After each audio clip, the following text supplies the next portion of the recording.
All right, let's just get right into it. We've all been there, right? You're talking to someone, it's going fine, and then bam, silence. That split second of pure panic when your mind just goes completely, totally blank. Well, we're going to make sure that feeling becomes ancient history. It's the worst feeling. You're mid sentence and you can practically see the other person's brain check out. They're thinking about what to have for dinner, and you walk away just convinced that you must be the most boring person alive.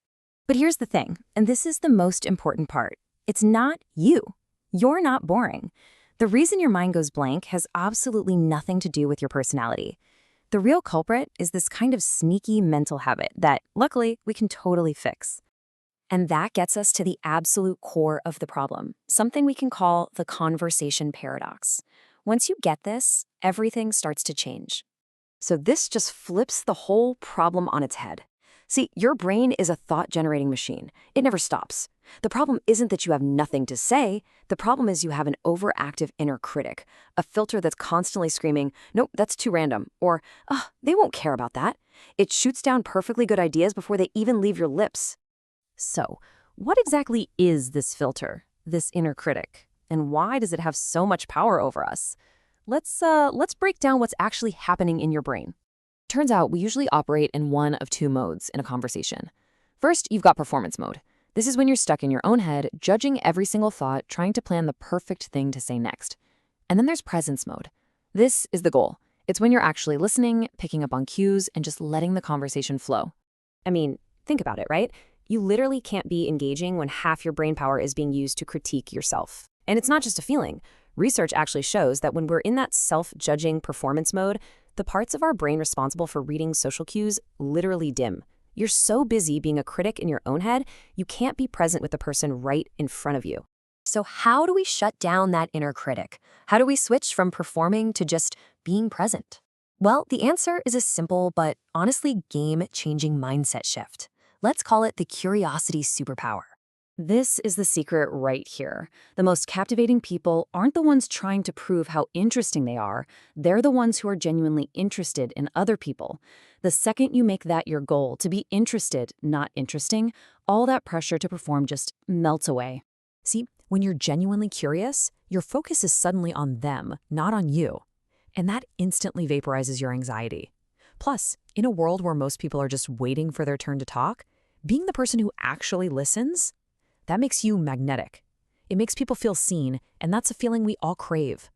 Okay, so that's the big mindset shift. Now, let's get practical. Let's stock up your conversational toolkit with some real, actionable techniques you can start using, like today. The very first tool is all about one thing: speed.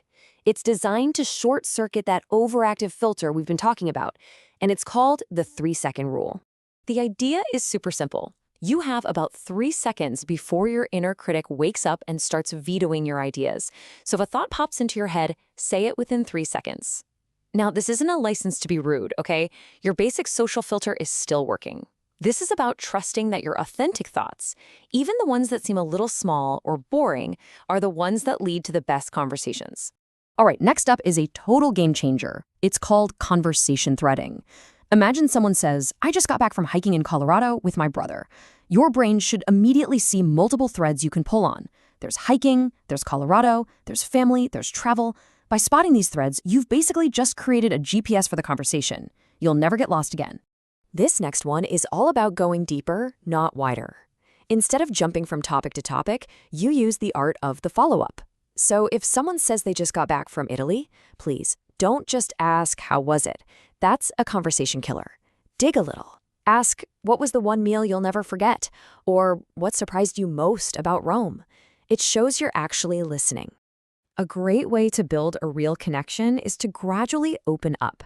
Think of it in levels. You can start on level 1 with a simple fact. I'm from Chicago. Then maybe you level up to an opinion. I love the city, but I don't think I could live there again. And if it feels right, you share a feeling. Honestly, moving away was tougher than I expected. This slow progression builds trust and invites them to do the same. Okay, this one is going to feel totally weird at first, but trust me, it works.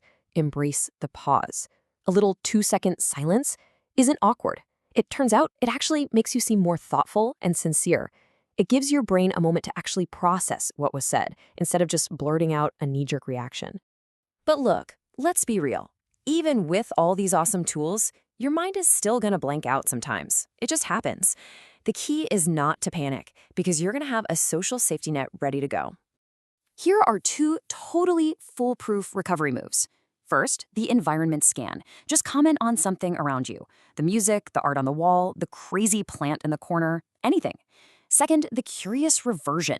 Just circle back to something they mentioned earlier. Hey, you said you grew up in Seattle? I've always wondered, what was that like? It's a super smooth way to get the conversation rolling again.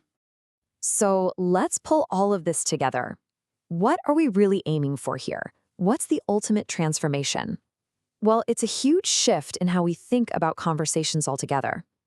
And this is really the heart of it. When you can let go of that need to perform, that need to be impressive, you open up all of this space for curiosity and real connection. Conversations stop being these scary tests you have to pass, and they become what they were always meant to be, fun opportunities for discovery. And that's really the question I want to leave you with. What if you just changed the goal? What if you stopped trying to score points for being clever or funny, and instead just focused on creating one small moment of real human connection? If you can do that, you'll find that you never, ever run out of things to say.